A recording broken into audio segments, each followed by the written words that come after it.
দেখুন, আমার মামলা আর পশ্চিমবাংলা সরকারের মামলা দুটো আলাদা ছিল। দুঃখের বিষয়, পশ্চিমবাংলা সরকার এখনো মামলা করেনি। আমরা চাই পশ্চিমবাংলা সরকার এই আইনটার বিরোধিতা করে বিধানসভার মধ্যে একটা রেজুলেশন পাস করুক, সেই পাসের কপিটাকে নিয়ে সুপ্রিম কোর্টে আসুক, রাজ্য সরকারের পক্ষ থেকে একটা মামলা হোক। শুধুমাত্র এটা মুসলিম ধর্মীয় ভাবাবেগে আঘাত নয়, মুসলিমদের উপর আঘাত নয়, এটা আর্থসামাজিক একটা লড়াই। এর সাথে সাথে যুক্তরাষ্ট্রীয় পরিকাঠামোতে আঘাত হচ্ছে।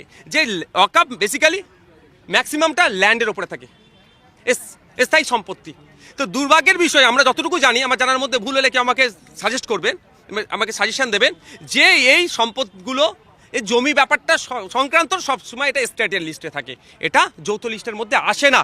তাহলে এখানে কেন্দ্র সরকার একচেটিয়া তার হাতে ক্ষমতা নিচ্ছে রাজ্য সরকারের কাছ থেকে ক্ষমতা কেড়ে নিয়ে, তাহলে এটা যুক্তরাষ্ট্রীয় পরিকাঠামোতে আঘাত হচ্ছে। রাজ্য সরকার বারবার, মমতা ব্যানার্জি সরকার বারবার বলে যুক্তরাষ্ট্রীয় পরিকাঠামোতে বিজেপি আঘাত দিচ্ছে। এই সময় তো আঘাতের বদলার আইনের মাধ্যমে উত্তর দেওয়া। শুধু তাই নয়, এই প্রিন্সিপাল অ্যাক্ট 1995-এ বলা ছিল যে সার্ভে একবার নয় একাধিকবার করতে পারবে, সেকেন্ড টাইম করতে পারবে। রাজ্য সরকারের সেটা পাওয়ার ছিল, সে নোটিফিকেশন করে সার্ভে করাতে পারবে। যে নতুন অ্যামেন্ডমেন্ট এসেছে সেখানে আর কোনো প্রভিশন রাখছে না, অপশন রাখছে না। তাহলে এখানেও স্টেটের হাত থেকে ক্ষমতা কেড়ে নিচ্ছে, তো স্টেটকে দুর্বল করছে। যুক্তরাষ্ট্রীয় পরিকাঠামোতে একটা রাজ্যকে যদি রাজ্যগুলোকে দুর্বল করে, এর বিরুদ্ধে তো এর বিরুদ্ধে তো লড়াই দরকার।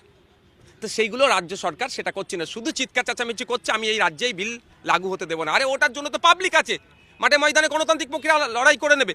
কিন্তু নওশাদ সিদ্দিকীর মামলা করা